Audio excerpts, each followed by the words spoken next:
Okay, diretsuhan po, ang binoto ko ay si Isko Moreno or si Yorme. So, ito yung mga tanong. Bakit? Okay. So, bakit nga ba binoto natin si Please Isko Moreno? subscribe Kuya Isko Official. Ang ating topic ngayon ay tungkol sa politika. So, katatapos lang ng eleksyon mga kababayan, mga ka-59, mga kuya. So, syempre, marami nagtatanong, sino ang binoto mo? So, ang iba, hindi sumasagot dahil natatakot.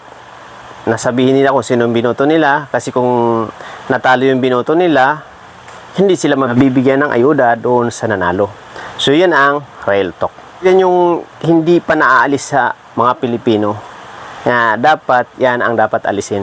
Okay? Marami ding situation na mayroong tumanggap sa kabila, mayroong binigay, kaya hindi sila makapagsabi kung sino binoto nila. Sabi nga, wala namang problema doon kung tumanggap ka or kung ano pa man, kasi karapatan natin kung sino yung iboboto natin. Okay, diretsuhan po, ang binoto ko ay si Isko Moreno or si Yorme.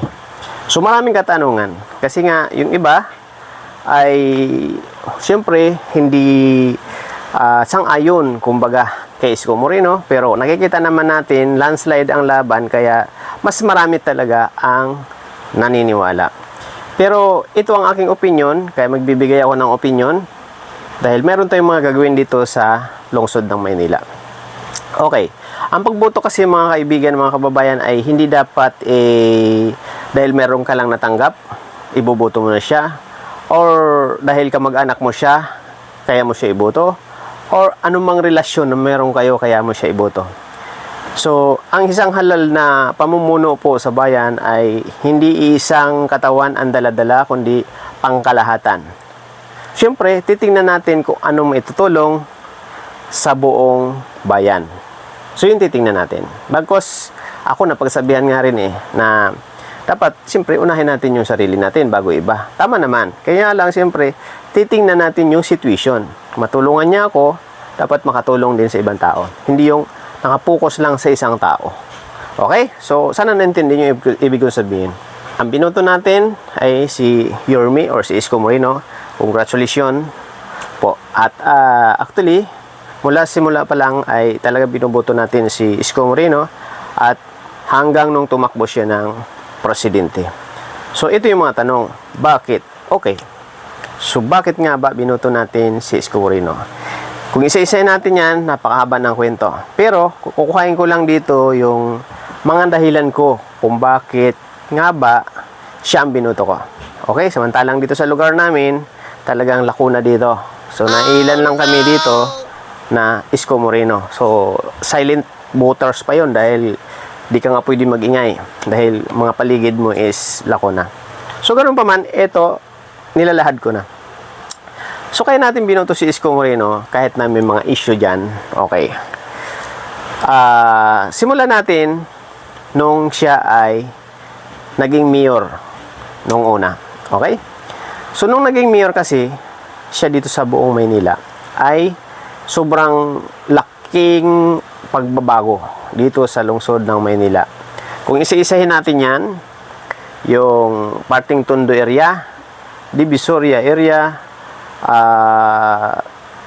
parting Mabini area, lahat ng lugar na medyo masukal or magulo ay napayos niya.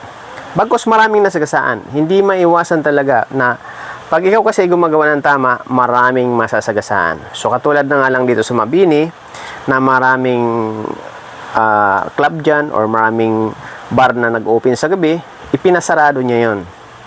So, siyempre, yung mga bar na yon is normal na magagalit sa kanya. Okay? Dinadaanan niya yung gabi-gabi at pinapaalis niya yung mga tambay, pinapauwi niya.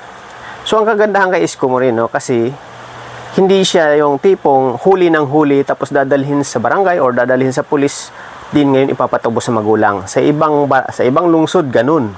So, pira-pira system. Sa kanya, hindi. Didisiplinahin ka. Kunyari, pag nakita yung mga tambay, mga bata, pinapauwi niya. Uwi kayo. Kung mapapanood ninyo yung mga vlog niya nung siya ay naging mayor dito. Kaya, guminhawa ang Maynila. Isa sa disiplina yan na pinakamagandang ginawa niya. sa buong kalakhan ng Maynila. Kaya disiplinado yung mga tambay, mga tao. Hindi basta-basta gumagawa ng mga katarantodohan o kalukuhan. So, next is kung mapapansin ninyo yung Tondo area, isa sa kinakatakutan or hindi naman sa pag-ano ha, pero realidad, real talk is talagang maraming natatakot sa parting Tondo area dahil ang iniisip nila is mga siga yung mga tao. Napatinon niya yan kasi nga sa disiplina na ginawa niya na gabi-gabi niya sinusuyod, iniikutan yung mga iskinita, pinupuntahan, siya mismo inaabot ng madaling araw. Siyempre may mga kasama siya. So na-disiplina yung mga tao. At siyempre, ang isa pa doon, yung mga vendors, yan, nasa sagasaan na naman yun. Bagkus para sa lahat. Yung mga vendors sa mga gilid-gilid ng kalsada is inalis niya, nilinis niya. Doon ko nakita na ang Tondo pala, yung mga kalsada ng Tondo area, dyan sa may mga Asuncion area na yan, sa may Tabura area na yan, is napakalawak ng kalsada. Doon ko nakita nung pinalinis ni Isko Moreno yan. Dahil nung hindi pa naging mayor si Isko Moreno, ultimo pedicab, mahihirapang dumaan sa kalsada na yan, dyan sa kalubloban na yan. Pero nung pinalinis ni Isko Moreno yan, kahit dalawang truck pa, kahit dalawang 10-wheeler is kasya dumaan sa kalsada ng parting Tondo area, ng parting Divisoria area. Kaya magugulat ka kung nasaksihan mo yung mga panahon na yun. So yan yun, yung isa natin sa nakikita kung paano niya ba ginawa. Then yung parting Tabura area, Divisoria area ay ang ginawa niya, yung mga illegal vendors is itinayo yung mga legal na tindahan at doon sila nagtinda at nag-upa sa munisipyo. So, magandang ginawa. At least naging legal yung kanilang mga paninda. So, isa sa mga maganda yan na naging accomplishment ni Isko Moreno or ni Yorme. So, ano pa nga ba? Pagdating dito sa may Binondo area, ganun din. No? Ganun din. Na-control niya yung mga parking, no? Kasi actually, ang parking is may issue din yan. Dahil dito sa Maynila talaga is hindi na talaga maalis yung mga parking dyan sa mga gilid-gilid. Pero tama naman din, imbis na pagre-rekirin yan, imbis na paghihilahin yan or pagpakalam yan, magkakaroon pa ng away. Diba? Ang ginawa niya, binigyan na lang ng ticket yan per month. Babayaran mo sa City Hall, kukuha ka ng ticket para yung parking ng sasakyan mo is babayaran mo lang siya monthly. Hindi na ikaklamp yun, hindi niya na siya re-rekirin. So, ganun ang nangyayari. So, ngayon naman, sa araw naman, kung mayroong mga katulad sa Quiapo, is meron lang ticket yung per day or oras yung parking ng isang mga sasakyan. So, yun yung ginawa niya. So, napakaayos, di ba? At doon, kontrolado, kumbaga, disiplinado lahat ng sistema. Yun yung nabiliban ko kay Isko Moreno. Okay? So, siyempre, di maiwasan kasi pag ang pinuno is magaling, minsan merong mga nag-aabuso sa baba. So, nakita ko lang kasi noon, yung ibang MTPB is nag-abuso na rin. Dahil, kumbaga, nagkaroon na ng maraming kaaway yung mga MTPB dahil sa sobrang powerful nila is naabuso. So, ganun talaga. Kaya, dapat ngayon, Sir Yorme, yun ang makontrol dito. Yung mag-abuso yung mga tauhan sa baba. Kailangan may disiplina din yan. Pero actually, dinidisiplina din niya yung MTPB. Kung napapanood din yung pinag-permission niya na may nangutong na isa, pinaamin niya ang lahat. Kung hindi namin, lahat sila tatanggalin. So, nakita niyo yung disiplina. Okay? So, ang panghuli, yung inabot namin yung pandemic dito sa Maynila. Yun, talagang doon ko siya napusuan ng husto na kung saan noong pagtakbo niya ng presidente is binutokoli siya. Kasi nga, bakit? Inisip ko yun na pag ito'y gawin niya sa buong Pilipinas is napakaganda. Okay? Kasi ang ginawa niya dito sa Manila is linggo-linggo rito may ayuda. Kahit hindi ka lumalabas ng bahay, buhay ka. Sobra-sobra pa. So, linggo-linggo, hindi mo kailangan hingiin, walang kailangan requirements. Hindi ka tulad ngayon, bibigyan ka na ng ticket dahil may ayuda daw, pahirapan ka pang magpila. Tama. Diba? Tapos, hingian ka pa ng mga requirements. Kuno, binigyan ka na nga ng ticket, hingian ka pa ng requirements. Anong klase yun? Diba, dapat may ticket na. Ang kapalit ng ticket, yung ayuda, hindi yung ano-ano pang hingiin sa'yo. So, politika, halatang politika. So, ganun pa man, continuous natin. Yung panahon ng pandemic dito, mga kababayan, ay talagang buhay ang Maynila. So, dito papasok ngayon yun, yung mga binibigay na issue kay Isko Moreno, yung issue na bininta ni Visoria, etc. etc. Alam ko ang kwento, kasi taga Maynila ako. Hindi man ako pinanganak na Maynila, pero almost 30 years na tayo sa Maynila at dito talaga tayo botante. So, yung issue na yon is, sige, sabihin natin totoo, pero pinaliwanag niya na yun. Yung Divisoria Mall ay panahon ni President Erap or ni Mayor Erap dito sa Maynila. Yung sa ibaba nun is tindahan ng mga karne. Yan ang totoo dyan. Then, yung mga nagtitinda doon is karamihan hindi taga Maynila. Kasi nga, yung naging mayor is taga San Juan. Siyempre, mga tao nila yun na kung sino-sino mga nando doon.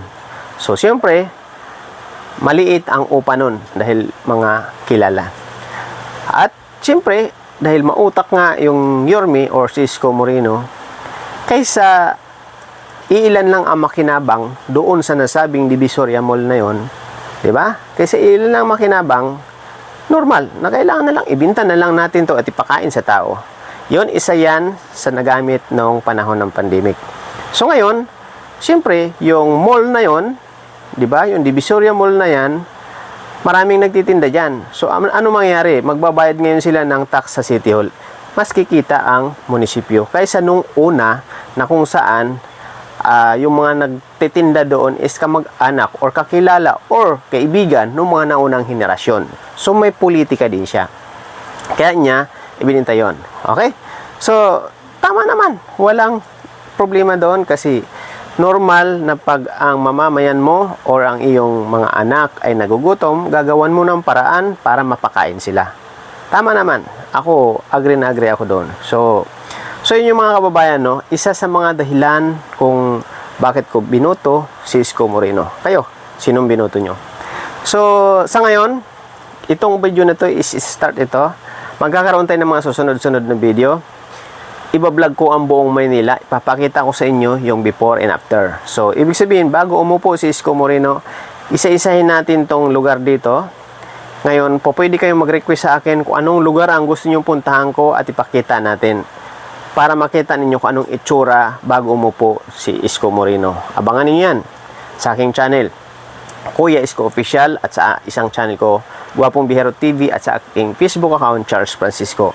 I-upload natin yan, abangan niyo yan, isa-isahin ko yan, pupuntahan natin yan, iikutan ko yung buong kamay nila na yan, bibisitahin ko, at papakita ko sa inyo kung anong kalagayan ngayon. At after ng ilang buwan or taon, pag yan ay mga nagawa na or napaayos na ni Isko or ni Mayor Isko, is ipapakita ko ulit sa inyo para maging makita ninyo kung ano ang before at ano ang naging after. Kasi dati, na-vlog ko na rin yung mga yan, yung dating napakahirap dumaan sa mga ilalim o sa mga tunnel o sa mga tawiran sa ilalim ng kalsada, lalo dyan sa may City Hall, is matatakot ka dahil ang daming nakatambay at maraming snatcher. So, nung naging Isko Moreno, parang mall ang ilalim nun kung hindi kayo nakapunta. Parang mall, talagang napakalinis at napakaganda at napakaliwanag. So, yun yung mga katotohanan doon. So, ngayon, kung taga Maynila ka at ikaw ay hindi okay sa mga ginagawa ni Isko Moreno, ikaw ay kalaban. O kaya, ikaw ay pasaway. Ganun lang kasimple yun. Or ikaw ay nasagasaan, either bindor ka man, or isang against sa gobyerno, or kalaban ng gobyerno. So, ganun lang. So, pagbuksan natin yung ating mga isipan, mga kababayan, makikita natin kung ano yung hinahanap natin sa isang tao, kaya tayo bumoboto. Hindi tayo bumoboto dahil sa halagang 2,000, halagang 3,000, halagang 5,000. Dapat hindi ganun. Siyempre, kung may binigay, tanggapin mo, pero hindi natin kailangan ipagpalit yung boto natin na isasarado natin yung isipan porket nabigyan ka na ng 3,000 is close na yung isipan mo doon sa nagbigay. Dapat hindi. Open dapat yung ating isipan kung sino talaga ang makakatulong sa ating bayan. Kaya, maraming salamat. God bless. At saludo ako sa mga taga Maynila dahil talagang alam nila kung anong nangyayari sa Maynila kahit marami pang issue. Okay, so nakikita nyo naman si Isko Moreno, habang tumatakbo siya, wala siyang sinisirang magkabilang panig. Kaya gumaganti lang siya pag siya ibinabato. Kasi yung mga kalaban is talagang sinisiraan siya magkabila. So, ganun pa man is gumaganti lang siya. So, hindi ko kilala si Isko Moreno, hindi ko siya kaano-ano, wala kaming koneksyon.